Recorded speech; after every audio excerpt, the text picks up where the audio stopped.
Senator, the Congressman, I'm sorry, the Hamilton-Baker plan calls for the U.S. to, quote, assist the Iraqi leaders to reorganize the national oil industry as a commercial enterprise, and to, quote, encourage investment in Iraq's oil sector by the international community and by international energy companies. Yes. Some people are perceiving that as a call to privatize the Iraqi oil industry in some fashion. Are you in favor of that? I am in favor. And do you think that that might have negative consequences as to what U.S. motivations are here?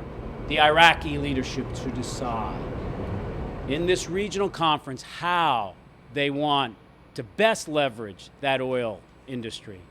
Our job is to step back, as I mentioned, and call an international conference, being ready to assist them in how it is best to be done. Our way of doing things is not always the best way for another nation. Our values may be, but let's ease them towards that, not impose it. So internationally, give them assistance, yes, but they must assume responsibility and no longer have a culture of dependency militarily as well as politically upon us. Given the Bush administration's record of ignoring Congress, isn't support for the continued funding equal to continued support for the war?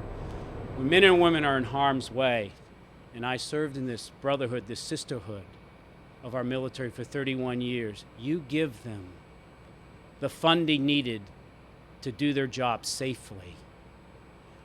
What has happened is the entire debate, because the public has been leading our leaders, has shifted with this election, and the good that was in the Iraqi survey group was people are now shifting away from stay the course to searching for an exit strategy. It's why I'm here today. It's why I intend to be part of those oversight committees, I would like to be, that be able to clarify why Americans are suffering in their security every day within Iraq, but support our troops every moment there's a bullet flying. Absolutely. But doesn't your continued funding mean that Bush will keep them there indefinitely? Why not say, here's the money, and we're just going to give you this money to get them out? We have come a long way. No, I will not vote for cutoff of funding. What I will do, though, is help force, try to bring those emergency requests into the normal budget means. Because oftentimes, and I have been there in the Pentagon, what is considered emergency, that is to replace some helicopters that are beginning to wear out, may be better placed within the normal budgetary process. And then that type of priorities, a real exposure of what the real cost of this war is, that Harvard University and Brown University have assessed to be between $1 trillion and $2 trillion, if we're out in 2010, begins to be exposed. That's the democratic process. Support your troops. But there is a way this America, which we have not been doing, is supposed to have an element of our three branches providing, in its bully puppet, the strength of that bully puppet, a more clear way of a strategy that's misguided. If I understand, you're for basically an increased air war and pulling back the troops. Doesn't that stand the risk of decreasing U.S. casualties, but possibly increasing Iraqi casualties and resentment? What I said is I want to redeploy entirely out of Iraq. We must, because of our interest, remain in that region, a significant interest in an increasingly stable Southwest Asia, increasingly stable Middle East. We have bases throughout that region and aircraft carriers. I would support air power in support of a legitimate government entity. And we do air power very well without doing a lot of casualties. And special forces that can at times assist a legitimate government entity. We can do this well.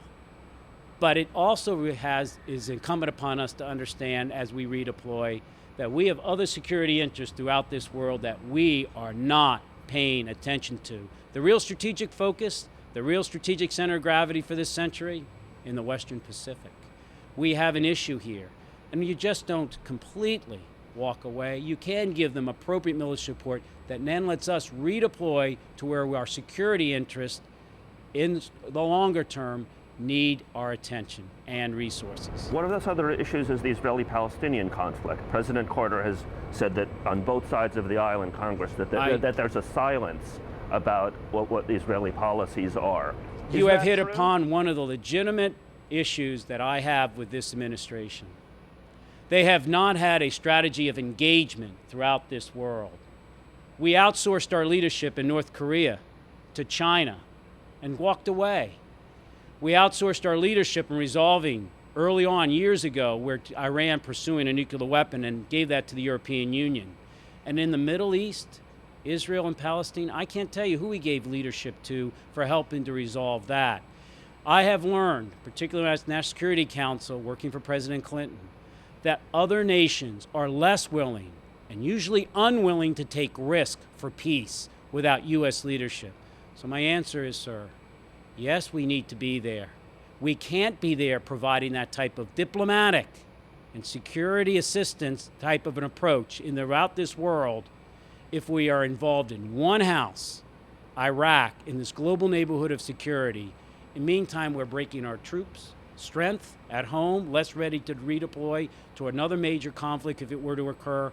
And second, we don't have the time to lead with the first line of offense, the diplomacy in regions such as you mentioned, in issues like you talked about, to bring together our security by a more peaceful, prosperous world, more conducive to the values of America. Thank you.